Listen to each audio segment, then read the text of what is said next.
Okay, so now I want to talk about this small thing about unleashing human potential and how we as individuals can have an impact on this earth. Yeah. And I've just come back from India, which has kind of messed with my chi because I heard over there that Osho said that the purpose in life is simply to have no purpose. Yeah, I'd have to disagree with him. I would too. Yeah, and I go back to Ernest Becker's ideas in the book The Denial of Death, which have really impacted me. Yeah. He quotes Dostoevsky in paraphrasing that man cannot live without a continuous belief in something indestructible within himself. He also says the essence of normality is the refusal of reality. So if we were to be like bare bones, empirical, dry, unpoetically infused reality, we're just a bunch of dancing monkeys on a rock floating in an infinite cosmos. We born, we die, it doesn't mean anything. I'm not comfortable with that. Like, I am really not. I think the role of sentience, of self-awareness, of consciousness is that we are the canvas and the paintbrush and the paint. So we get to impregnate the world with meaning. We get to say that we matter, that this matters, that life matters. And you know, as Dylan Thomas used to say, do not go quietly into that good night, but rage against the dying of the light. I think that our capacity to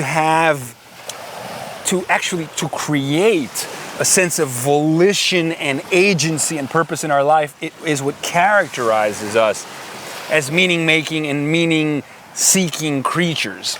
So I think that the only answer to our predicament, this predicament being finitude, is to use our wherewithal and our genius to remake the rules and reset the terms.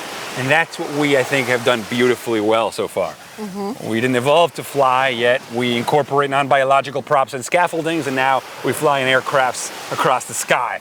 We did not evolve to be telepathic, yet devices made of plastic and metal in our pockets allow us to share our thoughts telepathically across oceans, you know, across the sky. So that's what we do.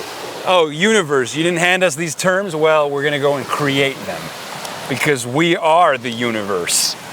So this energy, I like bow down to. It's freaking awesome and I love it. Oh, thank you.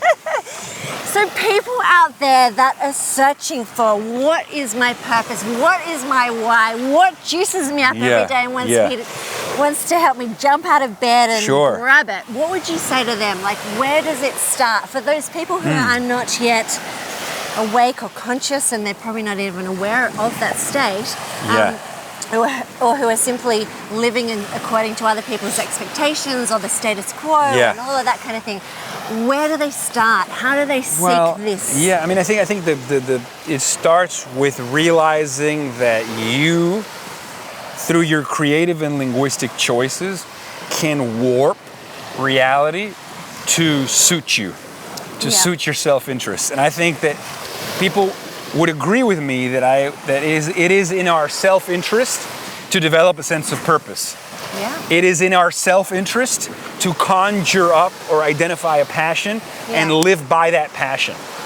It is in our interest to feel like there is a reason why we're here. Even if it's a lie, that lie will govern our actions in the world, and those actions will create real results in the world. And so even if there is no meaning, believing that there is will change the outcome. So that's where we are reality warping creatures. That's why leaders talk about having a reality distortion field that Steve Jobs used to say. So I say, go ahead and distort reality to make it serve your needs and to make it serve the needs of humanity and to make it serve the needs of all sentient life. More human flourishing, less human suffering. Those seem like pretty good rules to live by. Also this idea of how we use language, perhaps the most powerful tool that we have. So most people think that language is descriptive. It's just a tool to tile up the world with symbolic descriptions, a substitute for the real thing, right? But actually, language is far more than descriptive. Language can be generative. Now, what that means is that the words you use to describe reality can inform and change your experience of reality. So if you think of language as generative, then you realize that it's a toolkit to actually build the reality of your dreams. And so I say read a lot, study, have a lot of experiences, decide the kind of life you want, and then use language to serve you towards achieving that virtual reality. Oh my God, if people watching are not absolutely jumping out of their skin to do something different and find out what your purpose is, then I don't know why this man exists. It's extraordinary. Now, when we get to individuals, what's really interesting, and I think you have a quote that says something like, redefines what a billionaire is. Yeah. And not in terms of dollars, but Right. in terms of the impact one can have on a billion people. Yeah. How can an individual now with technology and everything that's available to us make a mark on the world? Yeah, so that was a campaign that originally the folks of Singularity University, Peter Diamandis and some others had talked about. He's amazing. I've seen him speak. Yeah. He's extraordinary. Totally. That in the age of exponential technologies, human beings have the capacity, individuals have the capacity to impact on large scales because of exponential tools. Yeah. And so that our ambition should reflect the potential of our tools. And then now that everybody wants to create a startup and be the next Mark Zuckerberg and become a billionaire, that perhaps we should couple that to a redefinition of what it means to be a billionaire, to extend it beyond money. So sure, $1 billion makes you a billionaire, but much more interesting to me is the idea that a billionaire is somebody who can positively affect the lives of 1 billion people. So you make a video that gets 1 billion views, that made a billion people smile, you're a billionaire. I and that's love just, that. you know, that's just one way to get started. Yeah, and I think it's just, I'm really big, I wrote a book called Money and Mindfulness, and I'm really big on this whole, different currencies and transactions in the world, and not just being boxed into one way of thinking or being. Completely agree. I mean, there's one thing that we know about money and fame is they don't heal. My mom used to say some people are so poor, all they have is money. So very true. Money facilitates the movement of resources towards expanding your sense of volition and agency in the world. I want this house, or I want to go to this place, or I want to meet this person. Having resources helps. But having it's money of it in itself, it's not the end all at all. At all. It doesn't get rid of the existential fear or itch. Yeah, absolutely. Okay, so let's talk about time. We've covered money, we've covered so many different things, but time is a finite resource, at the moment. It's something that there's a finite amount of it. We're enslaved by it. We are enslaved by it. But I heard you say that you believe in our lifetime we may be able to quadruple the time we have. Well, there's a lot of exciting research happening in biotechnology now. Biotechnology means mastering the information processes of biology. Basically, biology is an information process. We are linguistic all the way down. DNA is code. So if this is a language, a programmable language, and we're becoming masters of that code, we could potentially be no different than computer programmers, but for biology. And if you've seen how the world has changed on the back of what we can do by programming ones and zeros in digital space, what happens when we can become masters, virtuosos of programming the ones and zeros, so to speak, of biology, of DNA? That means changing the rules under which DNA operates, changing the terms potentially, rewriting the constitution of the human animal, and potentially designing or programming our genes away from diseases and away from aging. Because the laws of physics don't stipulate that we have to have a lifespan of 85, not at all. There's species that live far longer than that. And if we could potentially repair at the level, the molecular scale, our DNA and our cells at the same pace at which they deteriorate, then that's escape velocity. We would essentially achieve indefinite lifespans. You could still get hit by a bus, but you won't wither away because of entropy.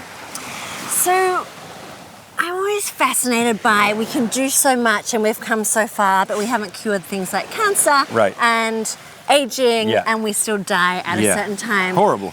Is the healthcare industry ripe for disruption? Does it need to go down the path of Ubers and Airbnbs and other things we've seen? So people in Silicon Valley talk about the next $1 trillion industry as being the healthcare revolution, the biotechnology revolution. When instead of having a smartphone, you have a smartphone-sized device that can diagnose you better than doctors can.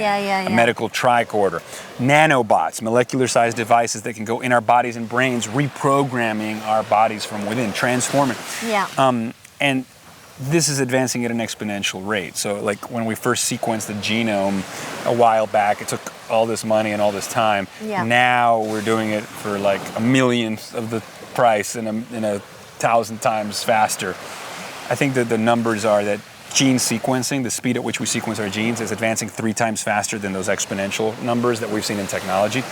It's the reason why the founders of Google started a company called Calico, California Life Extension Company, and had a Time magazine cover story called Google and the End of Death. So I think people have an understanding now in Silicon Valley that the next space for radical disruption is healthcare. It absolutely has to be, I think. Yes. Okay, end to end, shall we talk about death? Everyone's greatest fear, other than madness, as you said. Yes.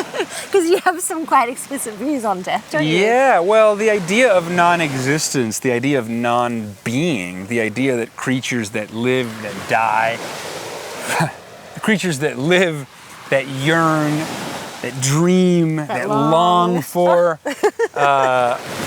are doomed or destined to disappear forever is, I think, unfathomable, unacceptable in more ways than one. And it's like our last battle to win. Consciousness, I think, deserves eternity. It's like Miguel de Unamuno in the book Tragic Sense of Life. He wrote, eternity, eternity, nothing is real that is not eternal. And I agree with him. I think it is our destiny, it is our purpose to override this entropic thing called death. Okay, you heard it here first. Well, maybe not first, but we are going to override death. Thank you, Jason Silva. Thank you.